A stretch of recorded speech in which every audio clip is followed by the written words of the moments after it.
হবিগঞ্জ ও ব্রাহ্মণবাড়িয়ায় আলাদা সংঘর্ষে প্রাণ গেছে একজনের, আহত হয়েছেন অর্ধ শতাধিক। হবিগঞ্জের বাহুবলে সংঘর্ষ হয় জমি নিয়ে বিরোধের জেরে, আর ব্রাহ্মণবাড়িয়ার সরাইলে মোটরসাইকেলের সাথে অটোরিকশা ভ্যানের ধাক্কা লাগাকে কেন্দ্র করে মারামারিতে জড়ায় দুই গ্রামের বাসিন্দারা।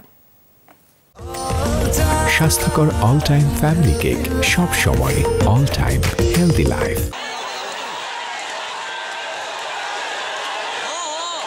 দুপক্ষের মধ্যে কথা কাটাকাটি, এর জেরে লাঠিসোঁটা দেশীয় অস্ত্র নিয়ে হাজির হাজারো গ্রামবাসী। রণক্ষেত্রে পরিণত হয় ব্রাহ্মণবাড়িয়ার সরাইলের বড্ডাপাড়া এলাকা।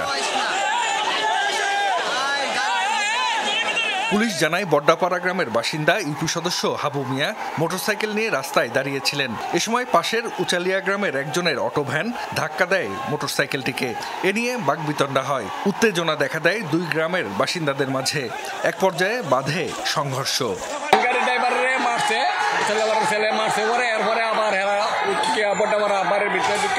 মারছে এই লোকটা রানিং মেম্বার উনারে যে উনার মিলে ভিতরে ফালায় উনারে এবং জালা এবং হাবুকার ফুটে মিলে ভিতরে ফালায় মারছে। ৩ ঘন্টা ধরে চলে সংঘর্ষ। এ সময় সরাইল নাসিরনগর লাখাই আঞ্চলিক সড়কে যান চলাচল বন্ধ হয়ে যায়। খবর পেয়ে আইনশৃঙ্খলা বাহিনী গিয়ে পরিস্থিতি নিয়ন্ত্রণে আনে। মারামারিতে আহত হয়েছেন অর্ধ শতাধিক। পরিস্থিতি নিয়ন্ত্রণ করার জন্য আমরা একসাথে জড়ো হয়ে এরপরে পরবর্তীতে আমরা একসাথে যাই এবং ফাইনালি আমরা নিয়ন্ত্রণ করতে সমর্থ হই। এখন পরিস্থিতি নিয়ন্ত্রণে আছে। এদিকে হবিগঞ্জের বাহুবলের ভাবনাকান্দি গ্রামে জমি নিয়ে বিরোধের জেরে সংঘর্ষে জড়ায় দুপক্ষ। স্থানীয়রা জানায় জমি নিয়ে দীর্ঘদিন ধরে দুই ভাই আরজু মিয়া ও আব্দুল হায়ের মধ্যে দ্বন্দ্ব চলছিল। এ নিয়ে কথা কাটাকাটির এক পর্যায়ে মারামারি শুরু হয় দুপক্ষের মধ্যে।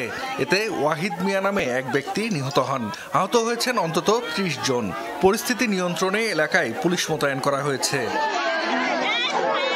জাহিদ হাসান, যমুনা নিউজ।